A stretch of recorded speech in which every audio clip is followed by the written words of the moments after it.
आप सभी का स्वागत है मेरे YouTube चैनल पे। आज हम उत्तराखंड से संबंधित कुछ महत्वपूर्ण प्रश्नों को हल करेंगे जो एग्ज़ाम की दृष्टि से, खासकर प्रवक्ता एग्ज़ाम और यूकेएसएससी में जो विभिन्न पदों पे आए हुए पद हैं उनके लिए काफ़ी महत्वपूर्ण साबित होंगे। चलिए ज़्यादा देर न करते हुए आज की सीरीज को स्टार्ट करते हैं।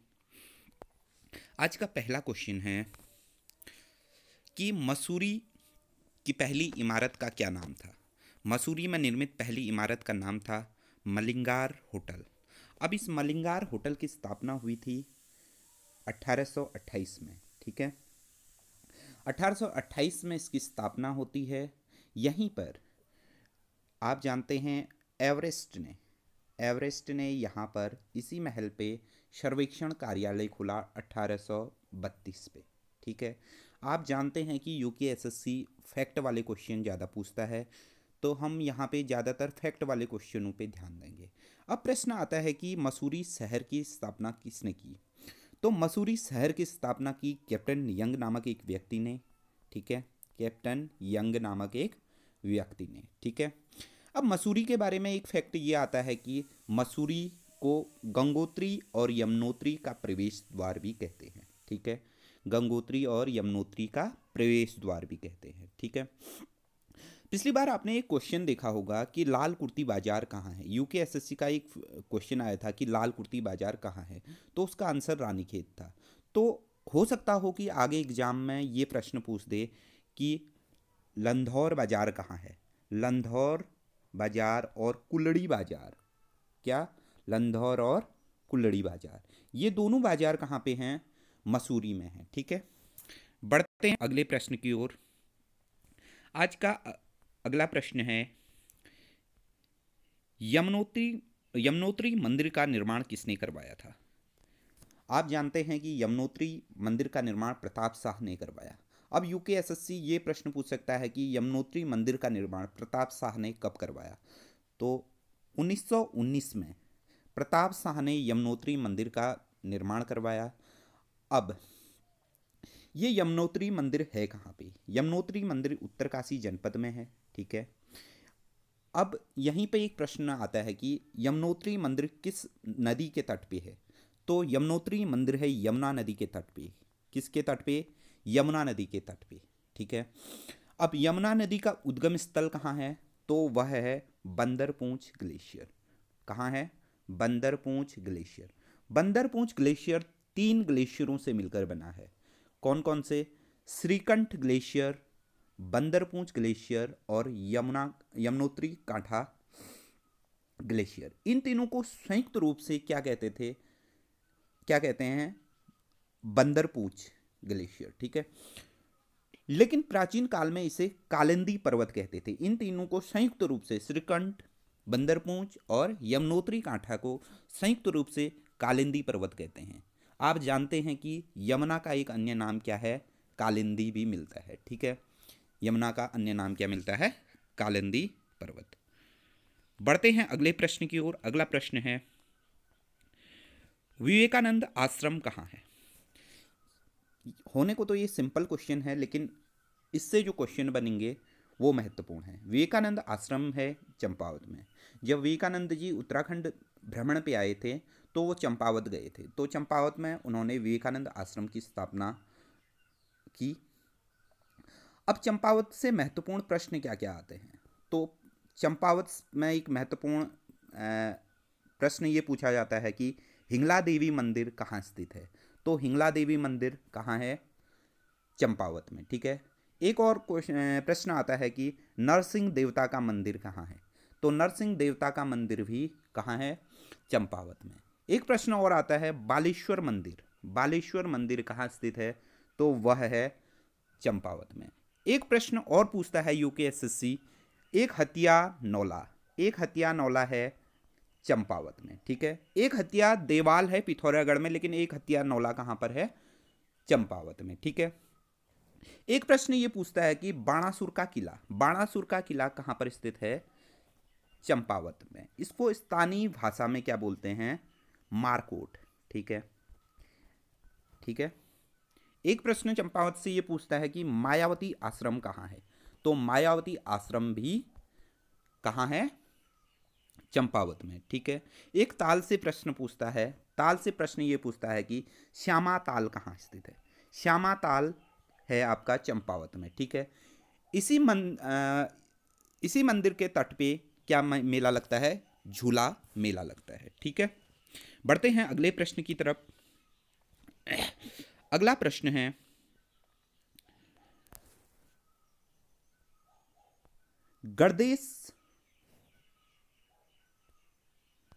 गणदेश सेवा संघ की स्थापना किसने की? तो गणदेश सेवा संघ की स्थापना की श्रीदेव सुमन ने। ठीक है। ये 1938 में इसकी स्थापना होती है दिल्ली में। कहाँ होती है? दिल्ली में। ठीक है। बाद में इसी गणदेश सेवा संघ का नाम रखा गया हिमालय सेवा संघ। क्या रखा गया? हिमालय सेवा संघ। ठीक है। अब श्रीदेव सुमन से एक महत्वपूर्ण प्रश्न ये आता है कि टिहरी राज्य प्रजामंडल की स्थापना किसने की? तो वो की श्रीदेव सुमन ने 1939 में। ठीक है। ये स्थापना की कहाँ? देहरादून में। टिहरी राज्य प्रजामंडल की स्थापना कहाँ होती है? देहरादून में। ठीक है। अब प्रश्न आता है कि श्रीदेव सुमन की मृत्यु यानी उनकी मृत्यु भूख हड़ताल से कब होती है? तो वह होती है 25 जुलाई 1944 को। कब होती है? 25 जुलाई 1944 को। लेकिन अगर यूकेएसएससी, आपको पता है कि यूकेएसएससी की आदत वो थोड़ा सा क्वेश्चनों को घुमा देता है, तो ये पूछ सकता है कि श्रीदेव सुमन अनशन पर कब बैठे? तो श्रीदेव सुमन 3 मई 1944 को कहाँ पर बैठे? अनशन में बैठे। और उनकी मृत्यु 84 दिन के भूख हड़ताल के बाद 25 जुलाई 1944 को हो जाती है। श्रीदेव सुमन का एक प्रसिद्ध कथन है कि तुम मुझे तोड़ सकते हो लेकिन मोड़ नहीं सकते हो। ठीक है।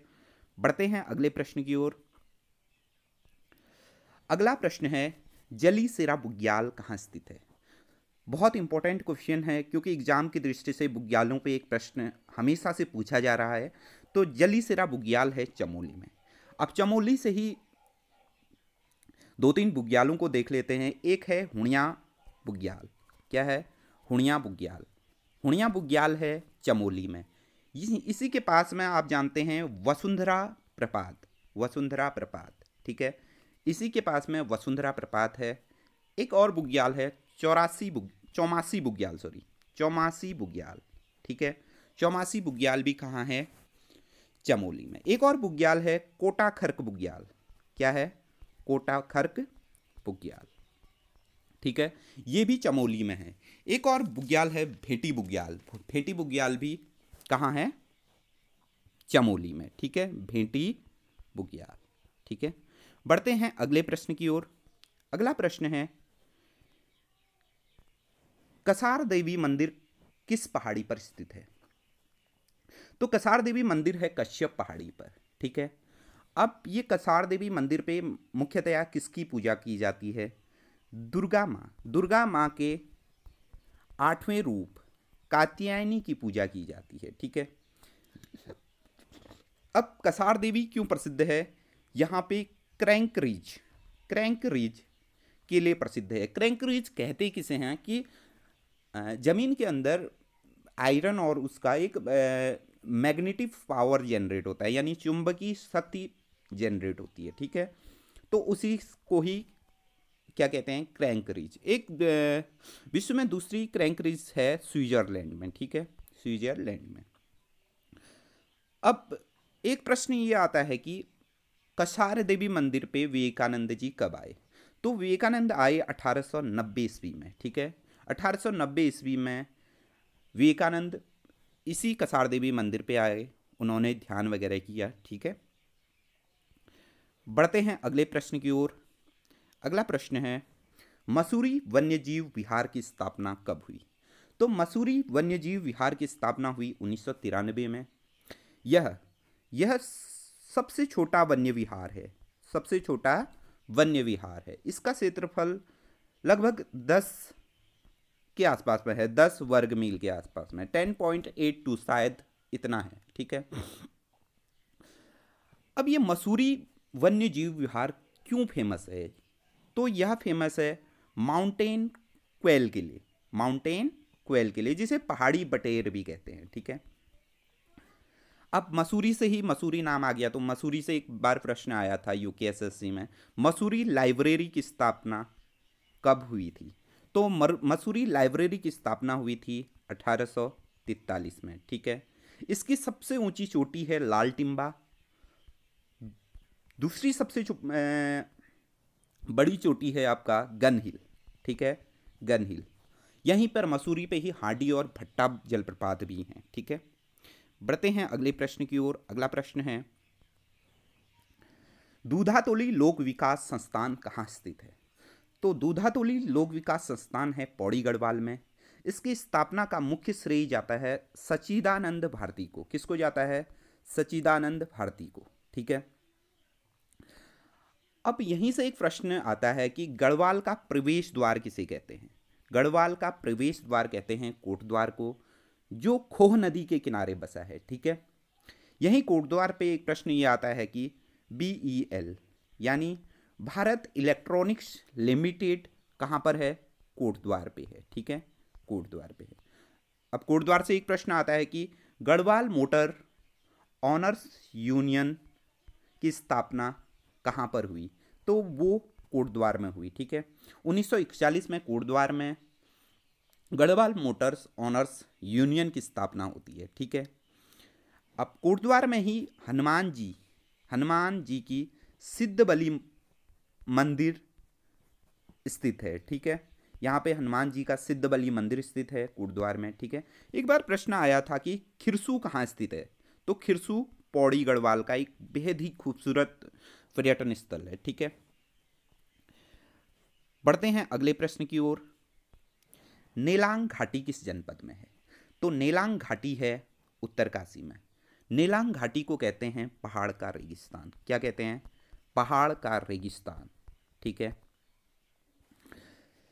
अब नेलांग घाटी उत्तरकाशी में है, तो उत्तरकाशी की स्थापना होती है 1960 में। ठीक है, 1960 में। अब यूकेएसएससी ये पूछ सकता है कि राज्य का सबसे उत्तरी जिला कौन सा है? तो वह है उत्तरकाशी। ठीक है, इसका प्राचीन नाम है बाड़ाहाट। एक यहाँ पे श्रीकंठ पर्वत है, श्रीकंठ पर्वत है, जो श्रीकंठ एक दर्रा आपने सुना होगा, वह हिमाचल प्रदेश और उत्तराखंड को अलग करता है, श्रीकंठ दर्रा। ठीक है, यहीं पर उत्तरकाशी में नचिकेता और डोडी ताल, क्या नचिकेता और डोडी ताल स्थित हैं। ठीक है, एक प्रश्न हो सकता हो कि एग्जाम में उठाए यूकेएसएससी, क्योंकि आपने देखा होगा यूकेएसएससी के 5 से 6-7 क्वेश्चन तक बहुत यूनिक क्वेश्चन रहते हैं। ठीक है, तो उत्तरकाशी से संबंधित एक फैक्ट ये पूछ सकता है कि लंका नामक स्थान कहाँ पर स्थित है? तो लंका नामक स्थान भी उत्तरकाशी में ही स्थित है। हो सकता हो कि स्टूडेंट लंका के नाम से श्रीलंका पहुंच जाए। ठीक है, बढ़ते हैं अगले प्रश्न की ओर। ठीक है, अगला प्रश्न है, पलेठी का सूर्य मंदिर किस जनपद में है? तो पलेठी का सूर्य मंदिर टिहरी जनपद में है। जो हिंडोला खान एक जगह है, वहाँ पे पलेठी का सूर्य मंदिर है। आपने अल्मोड़ा का जो कटारमल का सूर्य मंदिर सुना होगा।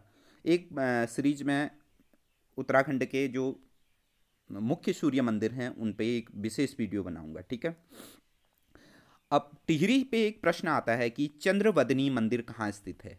तो चंद्रवदनी मंदिर है टिहरी में। ठीक है, टिहरी से ही एक प्रश्न आता है, अंगाली मठ कहाँ है? तो अंगाली मठ है कहाँ पे?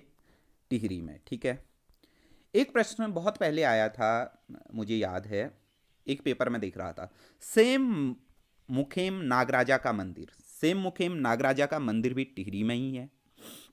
ठीक है, एक भुवनेश्वरी महिला आश्रम, भुवनेश्वरी महिला आश्रम अंजनी शेण में है। कहाँ पे है? अंजनी शेण, अंजनी शेण पे है टिहरी में। इसकी स्थापना करी थी 1970 में स्वामी मनमंथन ने। ठीक है, किसने की थी? स्वामी मनमंथन ने 1970 में की थी। ठीक है, एक क्वेश्चन पूछ सकता है, आपने एक बार आया था किसी न्यूज़ चैनल पे खैंट पर्वत के बारे में। ठीक है, खैंट पर्वत एक रहस्यमयी पर्वत है जहाँ पे भूत प्रेत जैसी घटनाओं के बारे में बताया जाता है। तो खैट पर्वत भी टिहरी जनपद में है। ठीक है,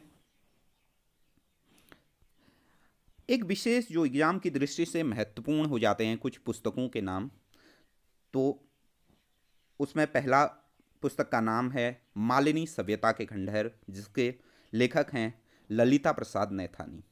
दूसरी पुस्तक है मैन एंड फॉरेस्ट, इसके लेखक हैं अजय रावत। ठीक है, अब हो सकता हो कि यूकेएसएससी घुमा दे, ये लिख दे मनुष्य और जंगल किसकी पुस्तक है, या फिर आदमी या जंगल किसकी पुस्तक, आदमी और जंगल किसकी पुस्तक है, तो वह अजय रावत की है। ठीक है, आज की क्लास को यहीं पर विराम देते हैं, मिलते हैं अगली वीडियो में कुछ नए फैक्टों के साथ। जय हिंद, जय भारत।